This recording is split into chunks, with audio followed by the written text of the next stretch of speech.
الذي فرض الجمعة على المؤمنين لنكون من الذاكرين فنشهد أن لا إله إلا الله وحده لا شريك له ونشهد أن محمدا عبده ورسوله الذي لا نبي بعده اللهم فصل وسلم وبارك على هذا النبي الكريم سيدنا محمد الأمين وعلى آله وصحبه وذرياته وأمته إلى يوم الدين أما بعد فيا عباد الله أحباب الله وأحباب رسوله صلى الله عليه وسلم أوصي نفسي وإياكم بتقوى الله فقد فاز المتقون فلا تموتن إلا وأنتم مسلمون فقال تعالى يا أيها الذين آمنوا اتقوا الله حق تقاته ولا تموتن إلا وأنتم مسلمون. Hadirin jemaah Jumat rahimani wa rahimakumullah. Alhamdulillah kita mengawali pertemuan Jumat ini dengan berusaha meningkatkan syukur dan takwa kita kepada Allah Subhanahu wa taala. Kita telah terpilih di antara sekian hamba yang berkehidupan dan menyatakan beriman untuk menunaikan ibadah Jumat di hari ini. Semoga Jumat yang kita tunaikan diberkahi, dirahmati dan dijadikan oleh Allah Subhanahu wa taala sebagai Jumat terbaik dari sekian Jumat yang pernah kita tunaikan. Hadirin, sejak Nabi Adam alaihi salam, kakek moyang kita beserta nenek moyang kita Sayyidah Hawa alaihissalam diperintahkan oleh Allah untuk menjalani misi kehidupan di bumi sebagai khalifah, pemakmur, perawat dan peningkat ibadah yang menunjukkan ketuhanan dan keesaan Allah Subhanahu wa taala.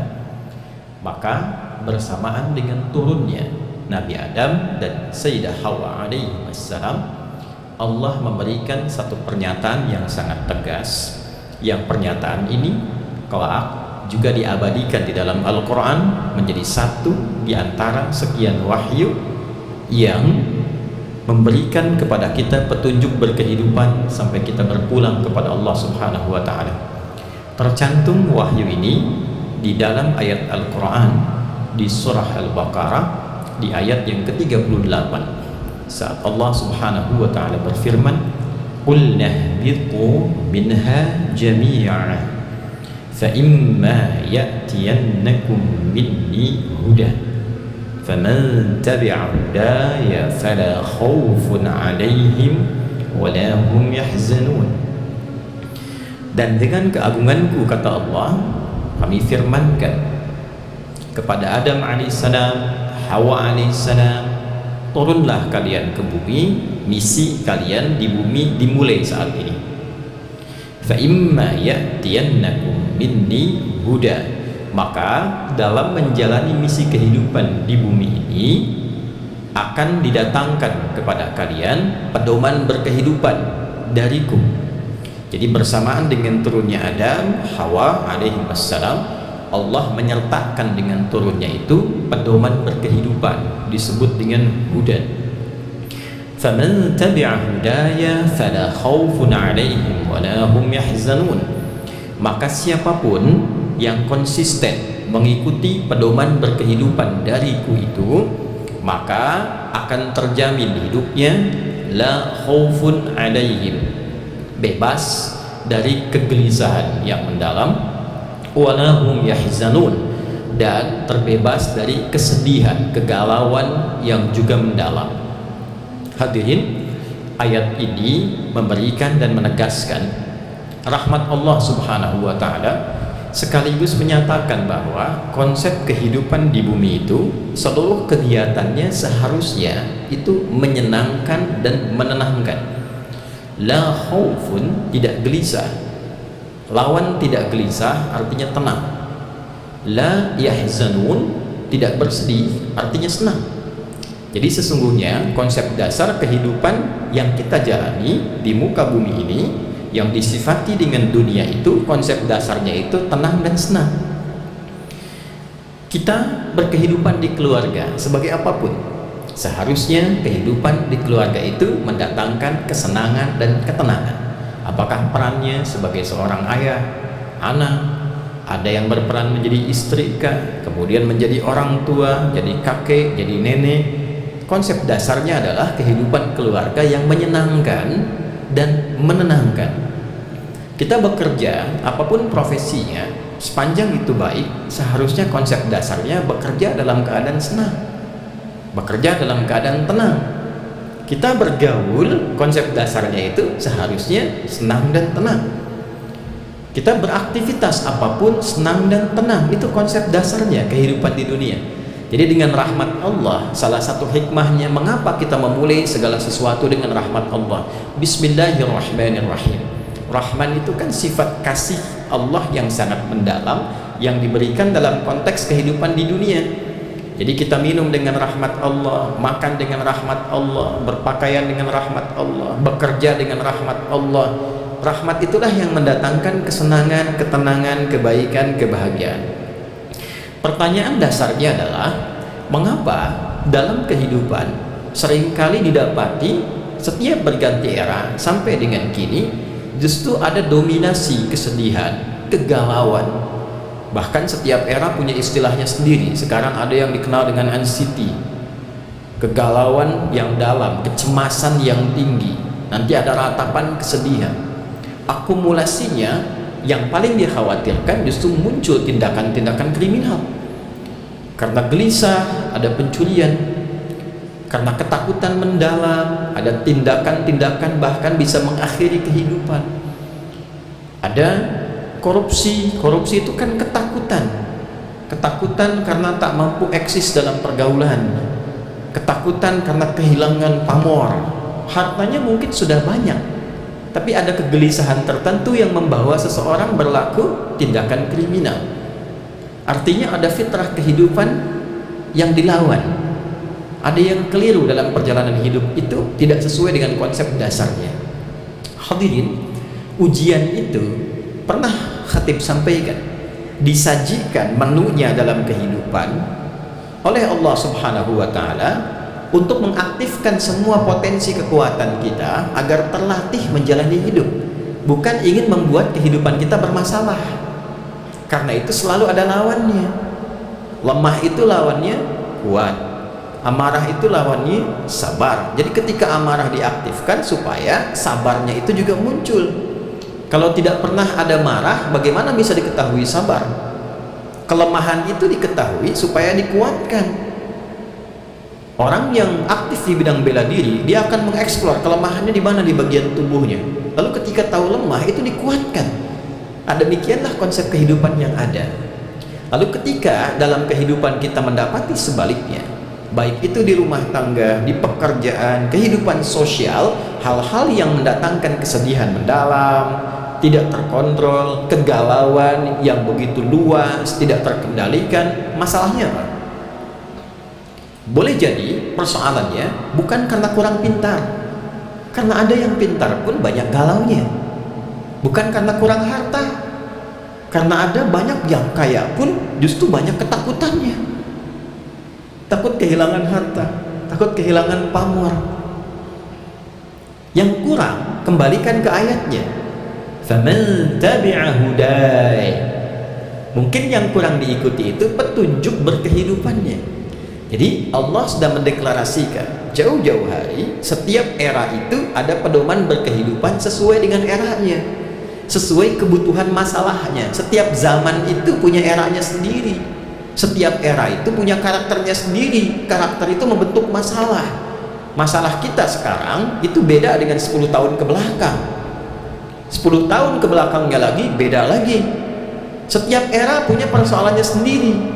Apalagi kalau kita urutkan, era Nabi Musa tentu tidak akan sama dengan era Nabi Ibrahim, tidak akan sama dengan era Nabi Lut, tidak akan sama dengan era Nabi Nuh. Nabi Ibrahim, Nabi Lut itu satu masa, tapi beda daerah, masalahnya bisa berbeda. Tapi yang paling menarik adalah setiap era itu ada petunjuk berkehidupannya. Itulah yang disebut dengan hudan. Nabi Musa ketika berkehidupan, Allah turunkan petunjuk berkehidupan yang mengatur dan mengendalikan karakteristik umat di zaman Nabi Musa supaya stabil kehidupannya, senang dan tenang. Disebutnya hudan.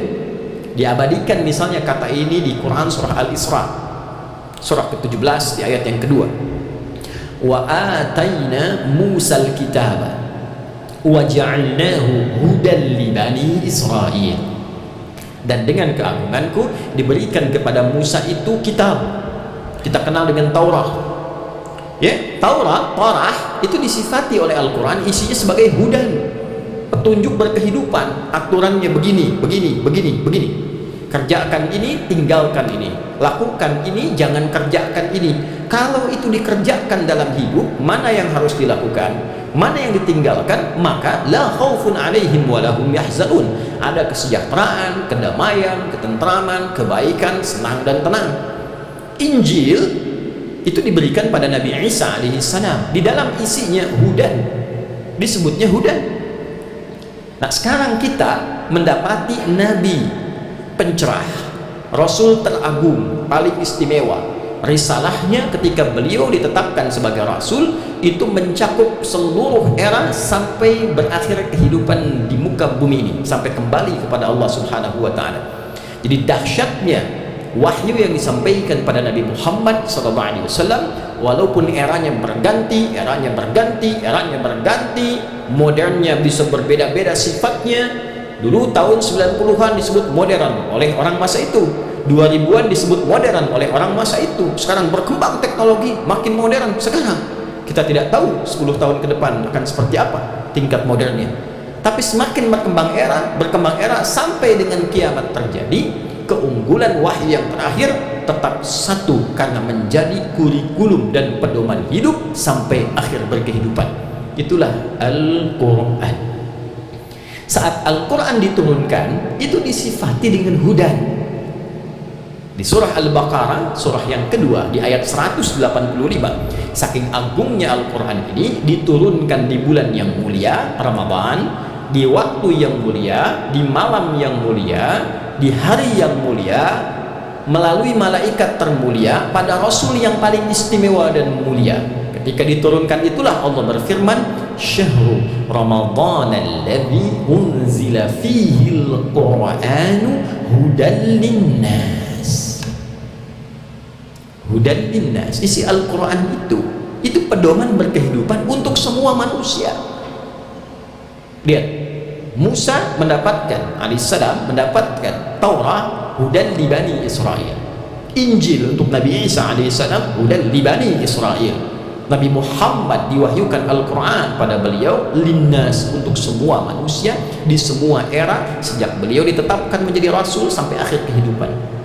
Tapi substansi dasarnya, poin utamanya, isi Al-Quran 114 surah, 30 juz, 6.236 ayat kurang lebih, itu isinya pedoman hidup yang kalau kita baca lalu kita amalkan isinya. Diamalkan itu singkatnya dipraktekkan. Itu pasti hidup kita ada jaminan tenang dan senang, pasti itu isinya demikian. Jadi bukan sekedar kita bacaan, petunjuknya baca, pahami, amalkan. Nah, diamalkan tuh bahasa gampangnya dipraktekkan. Ada ayat tentang mata, baca itu, pahami isinya, praktekkan ayat itu dalam kehidupan. Anda sekarang ada elektronik, ada petunjuk, dipraktekkan, kan tenang kita. Handphone bisa digunakan dengan baik, kipas angin nyala, AC nyala, tenang kitanya karena dibaca petunjuknya, dipraktekkan. Itu untuk alat yang mati, yang tidak bernyawa. Nah, kita dikasih pedoman hidup oleh Allah, baca nih ayatnya, pahami, praktekkan. Ya, jadi unsur bagian tubuh kita itu kegunaannya ada di petunjuknya di Al-Quran itu. Menggunakan telinga bagaimana? Menggunakan lisan bagaimana? Salah guna dapat cemoohan, salah pakai dapat hujatan, salah melangkah turun kehormatan, salah bergerak jadi persoalan. Nah, supaya hidup kita tenang menggunakan seluruh bagian tubuh ini, termasuk pikiran. Salah berpikir kan cemas. Gundah itu kan karena salah pikiran. Anxiety itu kan kegelisahan hati yang mendalam, karena hatinya nggak tenang. Nah, kalau ingin hatinya tenang bagaimana? Buka organ tubuh kita hati ini jadi tenang bagaimana? Baca petunjuknya, keluarkan ayatnya, lihat keterangan Nabi dalam hadisnya, perhatikan perjalanan sirah dalam prakteknya. Betapa Allah menegaskan kepada kita, perjalanan dakwah Nabi itu umatnya disifati jahiliyah, akumulasi berbagai tindakan kriminal. Jadi bukan sudah tidak senang, tidak tenang lagi, sudah jadi kriminal. Jadi ekspresi kegelisahan mendalam itu tindakan kriminal wujudnya. Itu jahiliyah, itu sudah khatam dengan itu. Yang diturunkan itu bukan tongkat Nabi Musa, bukan mukjizat Nabi sebelum-sebelumnya. Yang diturunkan pedoman hidupnya Al-Quran. Berubahlah mereka menjadi tipikal masyarakat yang disifati dengan khairu ummah. Kuntum khairu ummah. Kok bisa berubah, bertransformasi bahasa kerennya, jadi orang-orang terbaik? Kok bisa orang-orang yang tadinya kasar jadi lembut, yang tadinya rakus jadi dermawan, itu sukses, bekerja di bidang apapun sukses? Karena apa? Dibaca petunjuknya. Simpelnya kan begitu, ya. Maka bagi orang-orang yang sekarang terfikir ada kesadaran kembali, ya, maka Allah sampaikan di Quran surah Ar-Ra'du, surah ke-13, Ar-Ra'du, kilat, halilintar itu, yang kalau terdengar boom, gelisah hati kita, khawatir, ada gelap, mendung. Itu sudah senafas tuh suasananya tuh. Siapa di sini yang dengar halilintar tidak kaget? Boom, kaget, gelisah, ada apa nih? Terus lihat keluar gelap, ya. Kadang-kadang dengar berita dari kantor seperti halilintar menyambar, boom, kaget, mendung, walaupun cuaca terang. Dengar kabar si fulan begini, si fulan begitu, sakit, gaji telat, begini, seakan kena halilintar, boom, kaget. Itu majas yang sangat tinggi. Kalau ngajinya agak dalam, panjang, khatam, itu dapat feel itu. Jadi ketika baca ayat itu terasa isinya tuh, ya. Maka di penghujung ayat 27 mengantarkan pada ayat 28, wa yahdi ilaihi man anab, ya. Orang yang ingin merubah dirinya, pengen lebih tenang, pengen lebih baik, pengen lebih damai menjalani kehidupan, akan diberi petunjuk oleh Allah. Kalau pengen berubah, maka di Jumat ini tanya balik nih yang sedang gelisah, sedang gak tenang, sedang cemas, sedang sedih, mau nggak balik koreksi diri kita, dekati lagi petunjuk Allah. Maka kalau kita punya keinginan kuat, ayat 28-nya menegaskan, alladzina amanu wa tatma'innu qulubuhum bidzikrillah, ala bidzikrillahi tatma'innul qulub. Alladzina amanu, siapa di situ yang anab itu? Wa yahdi ilaihi man anab, yang pengen balik itu. Alladzina amanu, orang-orang yang beriman, yakin dulu dengan Allah. Tuh, pertama kali kalau pengen tenang ditanya dulu tuh, masih beriman nggak? Yakin nggak sama Allah? Yakin nggak kalau Allah itu menurunkan pedoman hidup?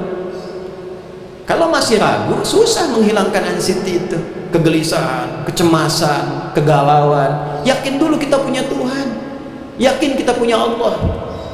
Itu dulu, yakinkan dulu, saya punya Allah yang pasti memberi solusi untuk saya. Saya punya Allah yang pasti memberikan jalan keluar pada masalah saya. Jadi kalau sedang gelisah, sedang ada masalah, tanamkan pada hati, saya punya Allah. Saya punya Allah. Ini kalimat mahal ini yang sekarang dibutuhkan. Tuh, itu kalau itu sudah ada dalam jiwa kita, semua masalah itu selesai sesungguhnya. Wa tatma'innu qulubuhum bidzikrillah, baru beramal. Hati mereka itu, cirinya orang beriman itu, ya, hati mereka itu akan damai, tenang, nyaman, bidzikrillah, dengan berzikir kepada Allah.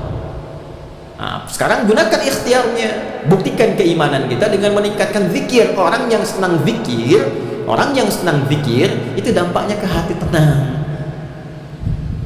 Nah, itu dikasih instrumennya tuh, zikir.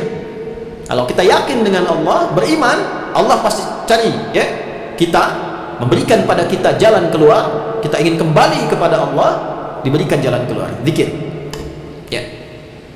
Kita yang mendekati Allah, Allah sudah maha tahu sebelum kita melangkah. Ya. Apa itu zikir? Segala kegiatan yang mengoneksikan diri kita dengan Allah. Salat itu zikir. Quran surah 20 ayat ke-14. Innani anallahu la ilaha illa ana fa'budni wa aqimis salata li dzikri. Akulah Allah, tidak Tuhan yang dipertuhankan dan disembah kecuali aku, kata Allah. Maka kalau kalian bertuhan padaku, sembah aku. Caranya tunaikan salat. Dengan salat itu kalian sedang berzikir kepada aku. Salat. Kalau sedang kurang tenang, salat. Jangan pasang status di media sosial, tidak menyelesaikan masalah. Salat. Ambil wudu, salat. Ya, pikiran sedang kurang baik, ambil wudu, salat. Nanti dalam salat itu Allah berikan ketenangan. Silahkan dicoba. Itu sudah ada solusinya, jangan dipraktekkan. Curhatnya sama Allah kan diajarin di surat Yusuf itu. Nah, ini kadang-kadang nambah masalah. Kumpul, ngobrolnya sama teman-teman ngalor ngidul, tidak ngasih solusi.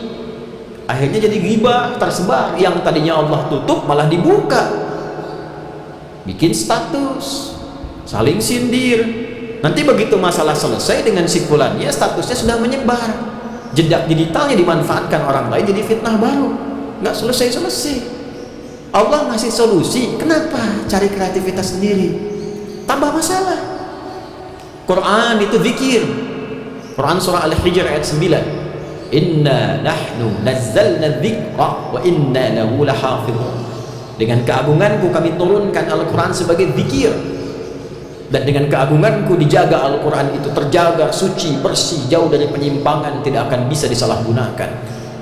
Nah, kalau sedang gelisah, buka mushaf. Ya, perempuan-perempuan yang sedang tidak mengaji, sedang haid, dengar murattal, isi itu di rumahnya pakai murattal, lebih tenang suasananya. Ya. Ambil wudhu, buka mushaf itu unik tuh, istimewa. Kadang-kadang dibuka ayatnya sesuai dengan kebutuhan kita. Bisa demikian. Kalau paham, punya ilmu, bisa dibuka ayat-ayat yang sesuai dengan kebutuhan kita. Bisa itu.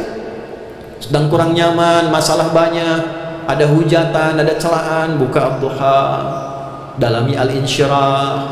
Ujian hidupnya berliku, di rumah tangga, di pekerjaan, dengan teman sosial, buka surat Yusuf.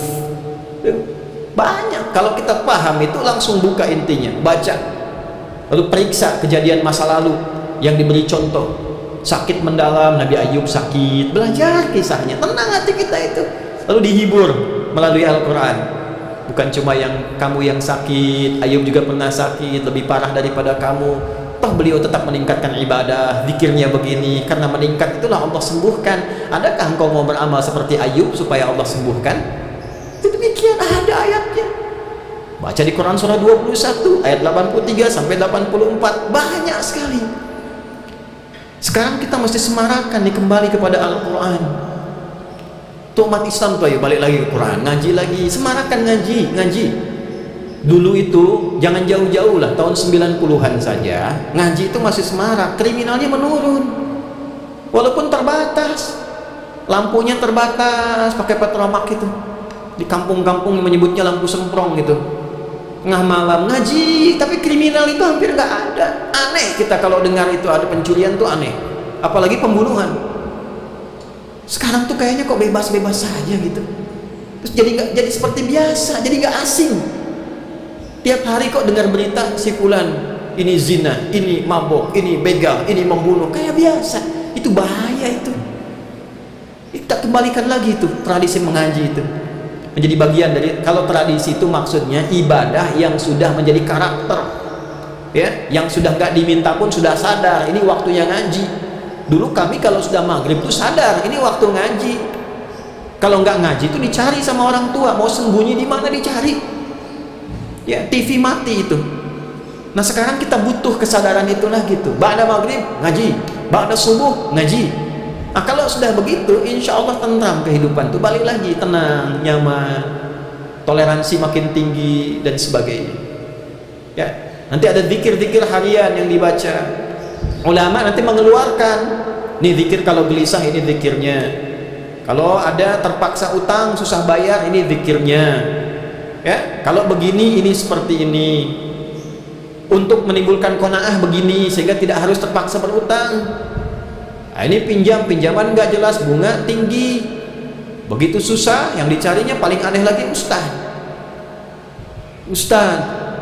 saya mau hijrah kena pinjol, tolong lunasi utang saya. Ya, yang utang si fulan, yang nanggung harus orang lain. Coba berbenah dulu, dekati dulu Allah pemilik rezeki, perbaiki diri dulu. Ya, insya Allah kalau kita kembali pada petunjuk yang benar, insya Allah akan baik. Akalnya kita gunakan dengan baik. Yang bikin kipas angin itu ngasih petunjuk untuk kipas angin, nggak bisa dipakai untuk mobil.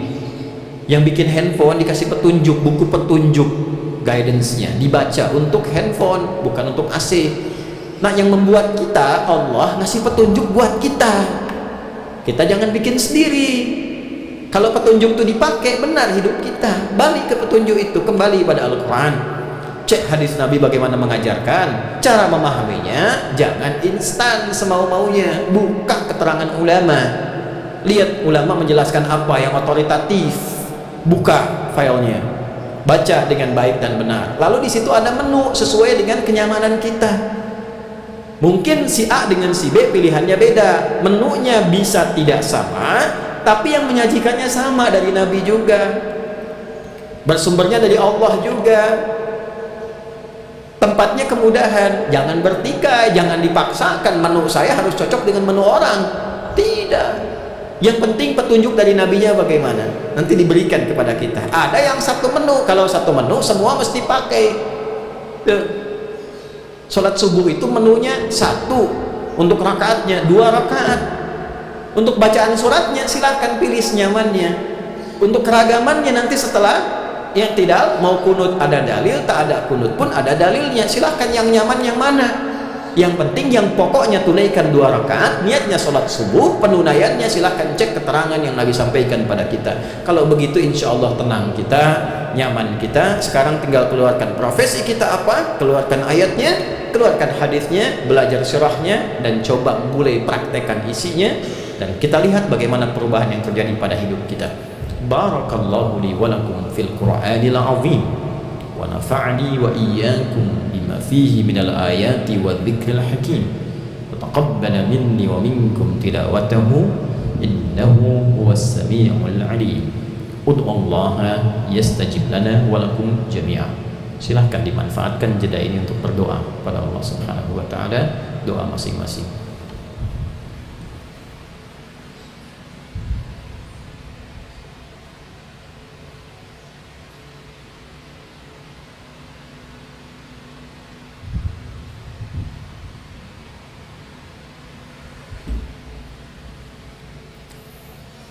Alhamdulillah wassalatu wassalamu ala rasulillah wa ala alihi wa sahbihi wa ummatihi wa man walah. Amma ba'd, fanashhadu an la ilaha illallah wa anna Muhammadan abduhu wa rasuluhu alladhi la nabiyya ba'dah. Ibadallah, usi nafsi wa iyyakum bitaqwallahi faqad fazal muttaqun. فلا تموتن إلا وأنتم مسلمون واعلموا بعد حمدنا الله سبحانه وتعالى والصلاة على النبي صلى الله عليه وسلم فاعلموا أن الله ذكرنا وأمرنا بأن نصلي على النبي المصطفى سيدنا محمد صلى الله عليه وسلم بعد أن قال إن الله وملائكته يصلون على النبي يا أيها الذين آمنوا صلوا عليه وسلموا تسليما. اللهم صل وسلم وبارك على هذا النبي الكريم نبينا وحبيبنا وسيدنا محمد وعلى آله وصحبه وذرياته وأمته إلى يوم الدين. اللهم اغفر للمسلمين والمسلمات والمؤمنين والمؤمنات الأحياء منا والأموات إنك سميع قريب مجيب الدعوات ويا قاضي الحاجات. ربنا لا تدع لنا في مقامنا هذا وفي كل مقام ذنبا إلا غفرته ولا هما إلا فرجته ولا دينا إلا قضيته ولا مريضا إلا شفيته ولا عاسرا إلا يسرته ولا حاجة من حوائج الدنيا والآخرة فيها لك رضا وفيها لنا الصلاح إلا قضيتها يا أرحم الراحمين. اللهم اجعلنا من أهل القرآن واجعل القرآن صحيبا لنا في الدنيا وشفيعا لنا في الآخرة يا أرحم الراحمين.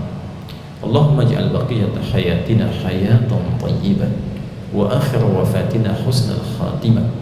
توفنا المسلمين المؤمنين المتقين المحسنين المطمئنين بقولك يا أيتها النفس المطمئنة ارجعي إلى ربك راضية مرضية فادخلي في عبادي وادخلي جنتي. اللهم ألحقنا مع الذين أنعمت عليهم مع الذين أنعمت عليهم من النبيين والصديقين والشهداء والصالحين وحسن أولئك رفيقا.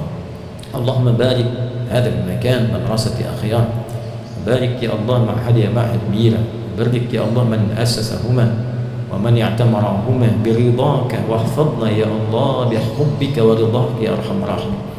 واحفظ بلادنا أندونيسيا واجعلها بلدة طيبة وأنت ترضاها، واهدي يا الله رئيسها واجعله من العدلاء ليخفف حسابهم يوم القيامة يا أرحم الراحمين.